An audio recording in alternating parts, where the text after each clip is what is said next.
Hi, hello. Welcome to the episode of Isaiah's Newsstand. It's your host, Isaiah Edwards. The date is December the 5th, 2024. Hopefully, this episode finds you well, in good spirits, and high hopes. As for me, I'm doing pretty good. I'm freezing my little tootsies off, but I'm good. Let's see here. I will say I started my day off way too early. I woke up at 4 something, couldn't get back to sleep. And my problem was I kept my TV on. I was watching the Tekken World Tournament, World Finals or whatever, World Tour Finals. That's what the whole thing is.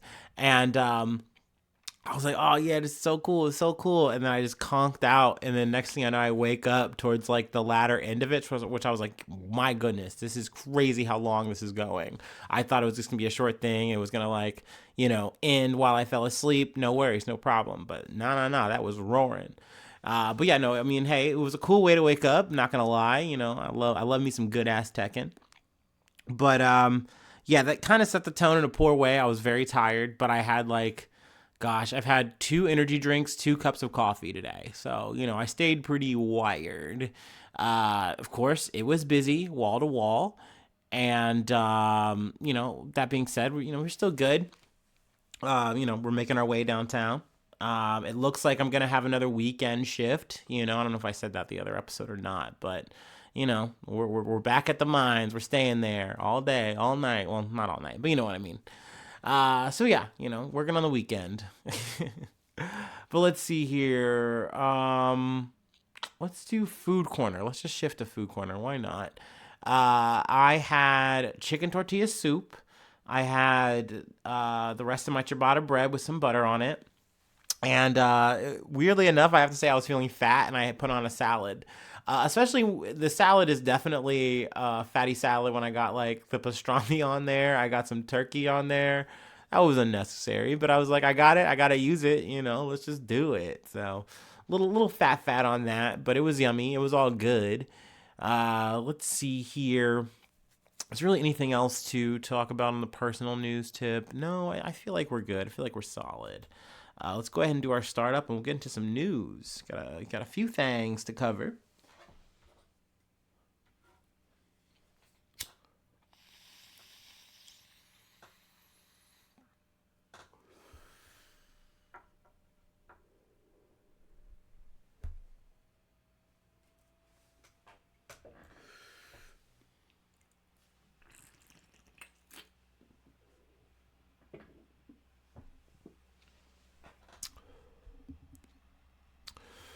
All right.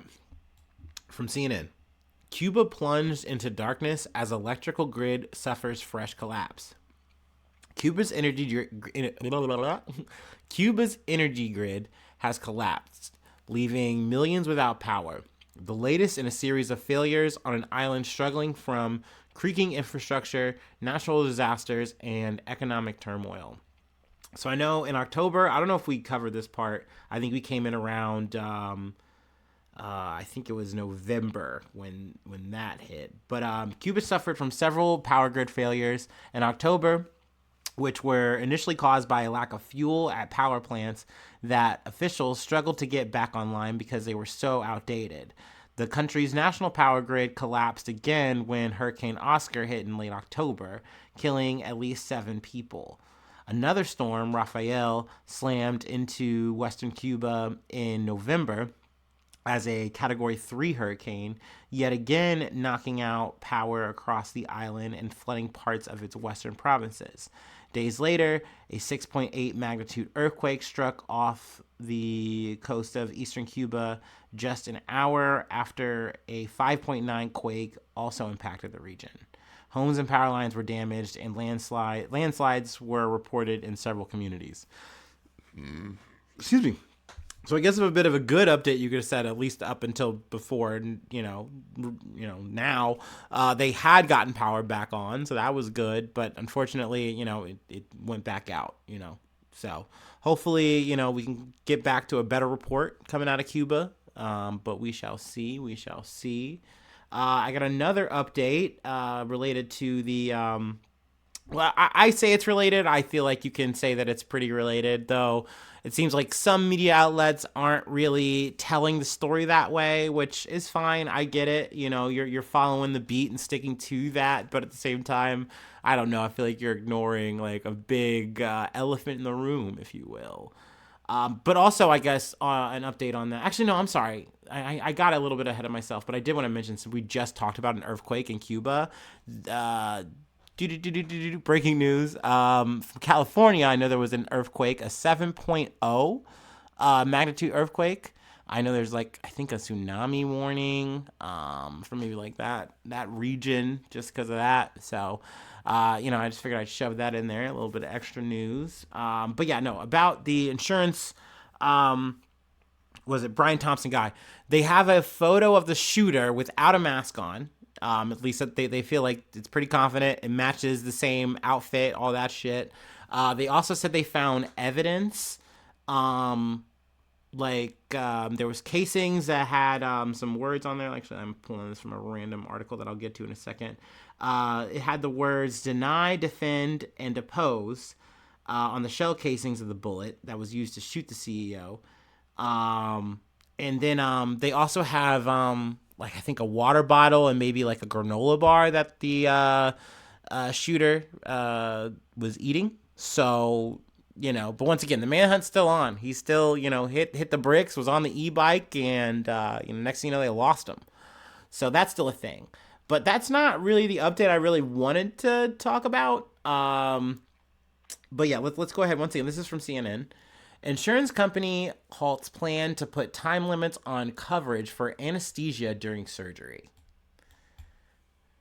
After sharp criticism from anesthesiologists, an insurance company is halting its plan to limit the amount of time it would cover anesthesia used in surgeries and procedures. Anthem Blue Cross and Blue Shield said on Tuesday it would no longer move forward with the policy change. Which, okay, yeah, that's fucking good, because that's fucking crazy that this is something that was even being thought of in the fucking works. There's been significant widespread misinformation about an update to our anesthesia policy. As a result, we have decided to not proceed with this policy change. Which, I'm sorry, no. That seems like, hey, we're blaming this on misinformation. That is like the liberal way of saying, oh, you guys are on some fake news shit, but we're gonna not go ahead with our plan that seemingly was bad and everyone was hating on it. Also, once again, it's something that's not mentioned here, and I'm just kind of smash segue here. Following up on the Brian Thompson getting shot. This was kind of sparked a lot of wildfire in terms of like social media, people reacting. Like, I would say the comparison to the Titan submersible imploding and that whole fucking snafu, fiasco, whatever you want to fucking call it, and the internet was just cheering and no one was crying and everyone's like, oh my god, where's the humanity? This was a person, they had a family. And it's like, yeah, no, dude, look at the details. And then who gives a shit about the details?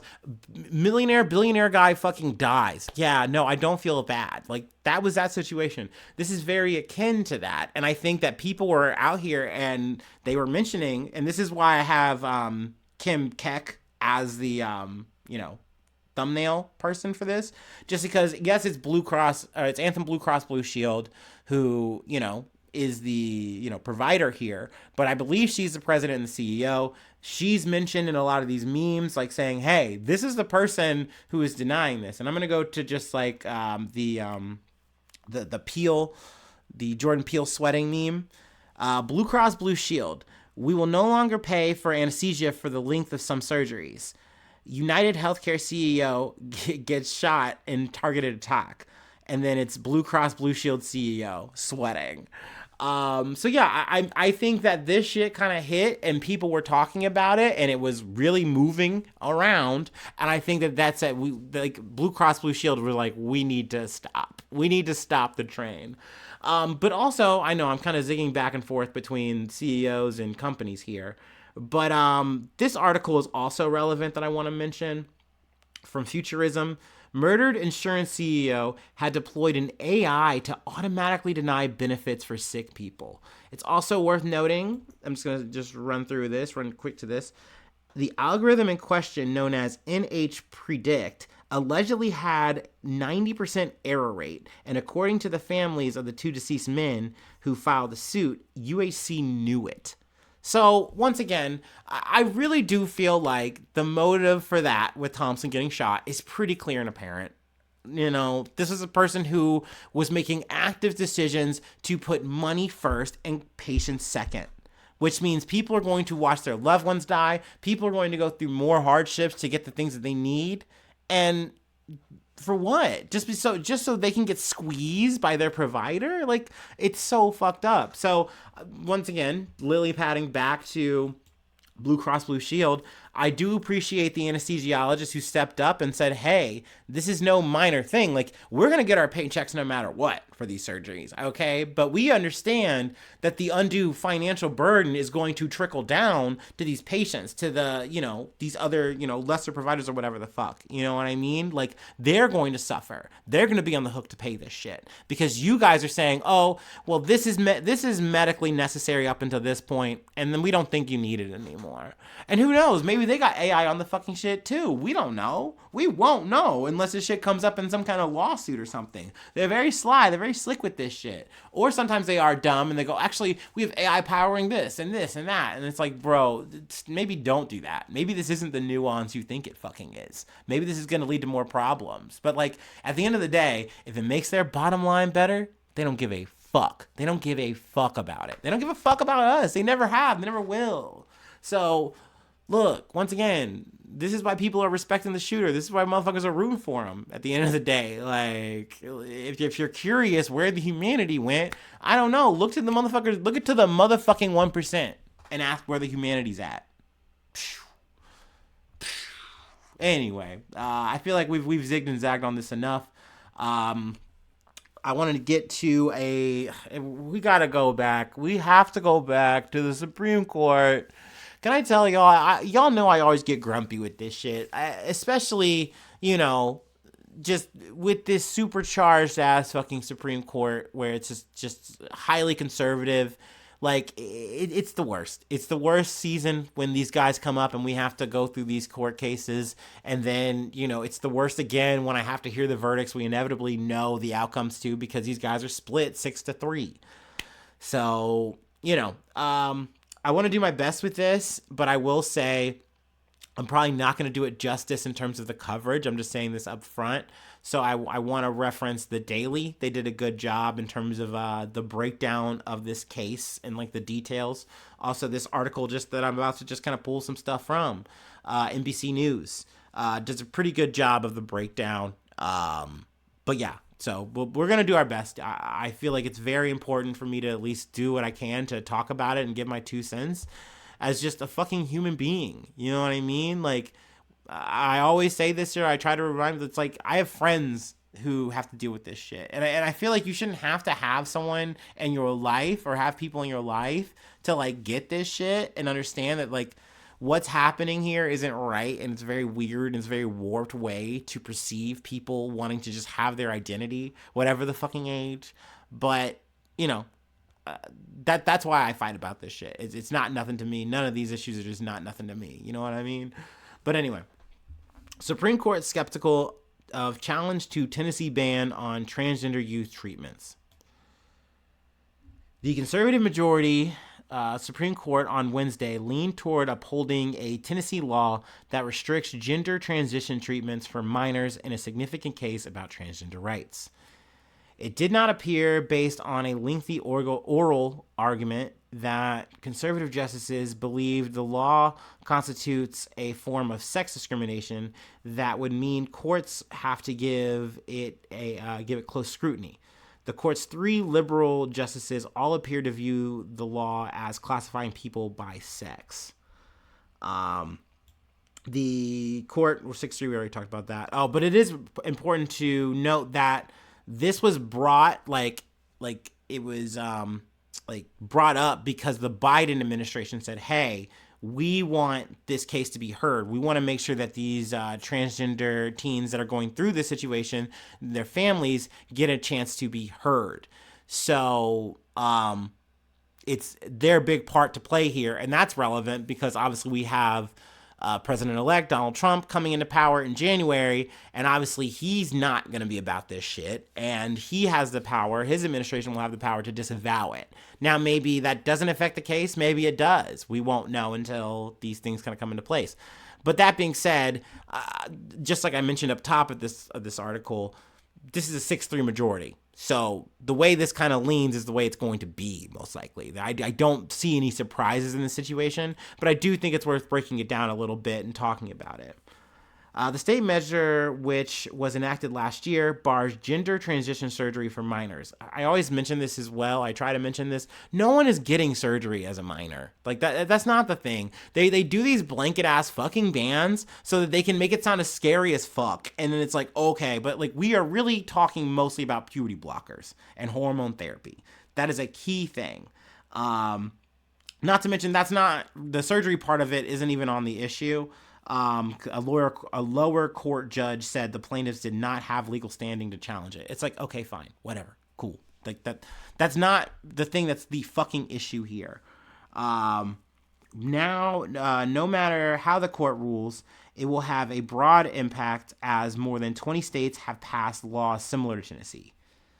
Conservative justices questioned whether the court should second guess the state legislature on a medical issue over which there is considerable debate. The state argues that the law does not constitute sexual discrimination, saying it is merely a form of medical regulation that applies to everyone. Now, an example I really liked that was used is, I'm pulling from the Daily a bit here, was that if you're a boy, and let's say puberty's hitting you crazy, it's hitting you fast, like your voice is changing, it's dropping, and you don't really feel good, you don't feel comfortable about that. You can actually ask your doctor in Tennessee for puberty blockers to kind of slow things down. That's okay. That's fine. But let's say you're a boy and you want to change your gender identity. You would like your voice to not change as much because you don't like it. It makes you feel very uncomfortable. You don't want to grow facial hair, things of this nature. You want to use puberty blockers to slow it down. Well, now that's a sexual procedure. That's a different medical procedure. And now the doctor can say, I'm not going to give you that. I can't give you that. That's not okay. That's for the ban, which is essentially what is being argued about here. Now, I would say we should be able to have a conversation about, well, this is my identity, especially this is something I've sat down and I've talked about this with my family. We're good to go. I want to be able to do this. I feel like you should be able to do that. But that's not something that's on the table. That's not allowed. This in run had to be made so that we could even get the conversation to happen at the Supreme Court. You know what I mean? Or happen and it gets all the way up here. So it is what it is. You know, I understand that. But essentially the way that the justices are looking, the conservative justice specifically, they're like, I don't know. And then they do this weird thing. The weirdest thing, and it made my blood boil. Several justices raised questions about changing views and increasing uncertainty among health authorities in Europe about some aspects of gender-affirming treatments. So now all of a sudden, our patriots, our fucking cowboys in the Justice Department, all of a sudden give a shit about the fucking blokes across the goddamn pond or the motherfuckers in Sweden. All of a sudden we give a fuck about how they say about this gender-affirming care when it fits a narrative that they want. I find that very interesting because if we're talking about firearms, if we're talking about the right to bear arms, all of a sudden we don't give a shit. Oh, no, speak English. So I think it's really crazy that we're making this jump now and we're looking at fucking European fucking legal medical bullshit all of a sudden. I think it's very weird and very fucking convenient. But essentially, conservatives are kind of trying to say, hey, can we just kind of leave this shit up to states' rights? I feel like we like that. I feel like we're not the ones to really like weigh in here.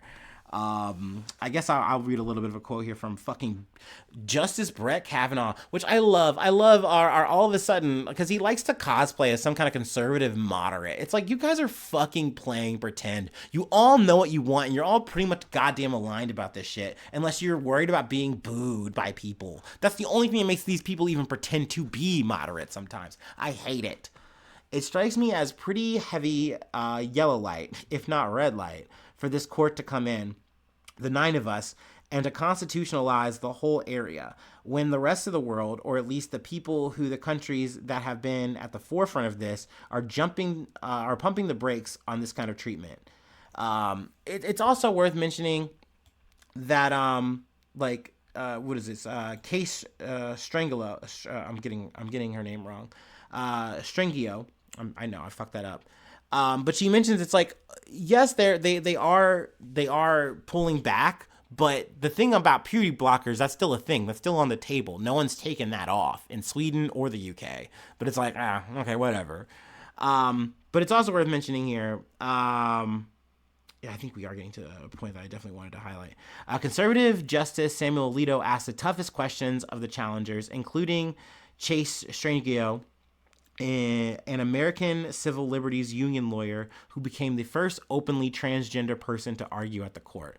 So that's a cool milestone. I do love that, but they were definitely put under fire, and had to ask some really just heavy and sometimes just outright, to me, weird, strange questions. I'm seeing if I can find the one I'm really looking for here.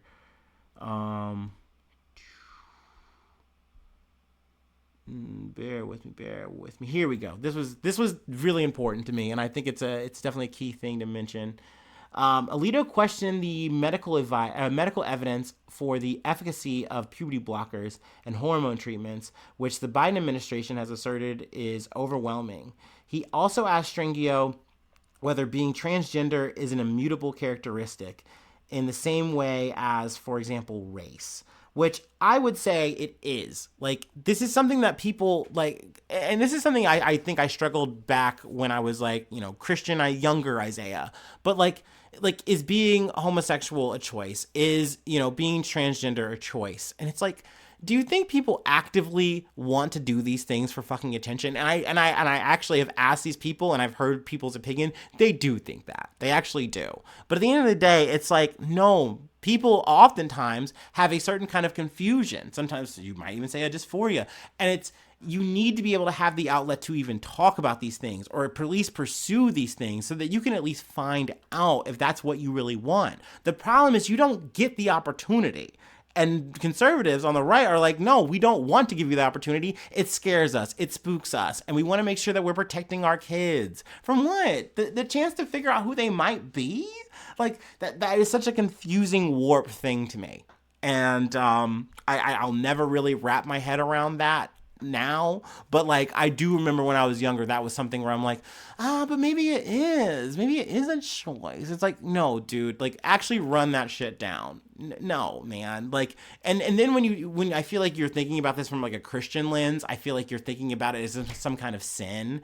But even then, work that out. You think of your sin in what? Especially if we're talking a sexual sin, right? And I know I'm taking us to church here, but you're talking about a lust for what? A woman, right? At least in my case, it's like, okay, well, you're making what? That's not a choice. That's just for how you feel. That's what you gravitate towards. You know what I mean? So me as a person, this is what I'm gravitating towards. This is who I am. It's like, I don't know. It's one of those things where I had to come my own way to figure this shit out and realize oh, this is where I feel like I'm wrong and I'm going to change. And ever since then, I was like, yeah, I'm not going to go back. Because once you sit down and you have interactions with people who are different from you, you understand that it's like, yeah, dude, you just want to be who you are. That's all that matters here. Why would I want to get in the way of that at all? It's just so weird to question and want to give pushback to it, in my opinion. I don't know. That it is always strange to me. And I think this whole idea of saying, hey, you're doing this under the guise of protecting our children, I'll never be okay with that. Let's see here. I think one more thing I really wanted to hit here, I think that's important. Among other things, it was argued that the court should consider laws targeting transgender people under a strict standard called heightened scrutiny. If the court were to adopt that approach, it would be easier for legal challenges against restrictions affecting transgender people to succeed. But it appeared unlikely based on the oral argument that the court would take that route, which is very unfortunate to me to hear, but I'm not surprised. They want to hear less of these kind of conversations and, do more changes that they want to make. You know what I mean? So, we'll see how these things go. And once again, I'm sorry for my sloppy, description of this shit. But I do try to do my best every time to talk about this stuff, when it comes up, because it's important. I don't want to be too scared or too shy to do that. I think it's important to fight for all kinds of shit, men, women, MBs, everybody, we are all in this shit together. I really can't stress that shit enough. So yeah, let's go ahead and move on. It's a bit lighter, we're getting into the crypto space, get your fucking Ethereum, get your fucking NFTs, get your Bitcoin actually, because it's way up. All right, we're gonna do part 1, part 2. How about that? It's a bit of the sweet and maybe a bit of the sour. From once again NBC News, a bit of repeaters. Bitcoin price hits 100,000 for the first time. So this is just big news. The price of one Bitcoin hit $100,000 for the first time Wednesday as demand for the digital currency continued to surge in the wake of an election that saw victories for crypto-friendly candidates led by President-elect Donald Trump. We've talked about this a bit before. I don't really want to linger on it too long. Trump has really pumped the... And maybe I'm doing a little bit of foreshadowing to our next bit here. He's really gassed it up. When he did the about face from being anti-crypto to being like, I'm pro-crypto if you'll vote for me. Look, I'll pay for this burger with crypto. Like, bro, I love this shit. Burgers for everybody. Here we go. Give them all the bits.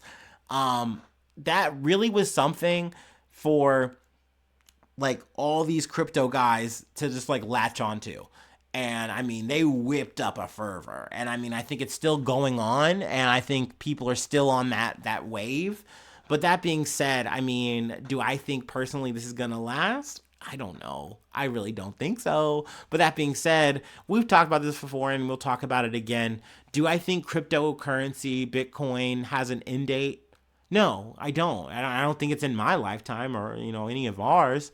I think this is something that more or less is going to be here to stay. It's just the question of like, how quote unquote real is it? And I've had this conversation before with my dear listeners. I think it is very real. I just don't think it's real in the sense of like, you're living in the society where you're running down the street and like you're using part of your little Bitcoin to like buy once again a cheeseburger but it's McDonald's. Like, no, I don't think we're anywhere close to that, because you can buy people with this shit, and I mean that. Like, you can buy all kinds of drugs and guns and whatever with this, and it's much harder to track than, I don't know, a dollar bill. So it's very hard to make this a legal, ready, available currency. I mean, it's legal, of course, now, but like, you know what I'm saying, right? Like, it's just not going to be as common and readily accessible. Also, I believe it's something that if you get that utopian situation for a Bitcoin, then you're fucking with the dollar. And at the end of the day, that's not something that Trump wants. It's not something conservatives want, and they're the motherfuckers in charge right now. So it's not what they want. I feel like the word is what? Antithetical, right? Like at the end of the day, it's not going to serve the purpose for them. But does that matter for the fucking crypto whales out there? No, they're trying to get their fucking rocks off right now. You know what I mean? They're trying to get while the getting's good. And you know what? I don't blame them. This isn't me talking shit on them, at least not for this. You know what I mean? We're not doing Bored Apes right now. You know what I mean? We're not burning people's eyes out on crazy black light laser parties or whatever. UV lights. That's what it fucking was. Oh gosh, what a story that was. What a tale was told that day. But yeah, let's, I've already waxed a little too poetic on this shit. Let's talk about Hawk Tuah girl. Let's talk about Haley Welch. We got one more thing. Like I said, there's a pump, but then sometimes there might be an alleged dump. Let's go ahead and do our last break and we'll close it out. And she's not dumping Pookie, by the way. That's not what this is.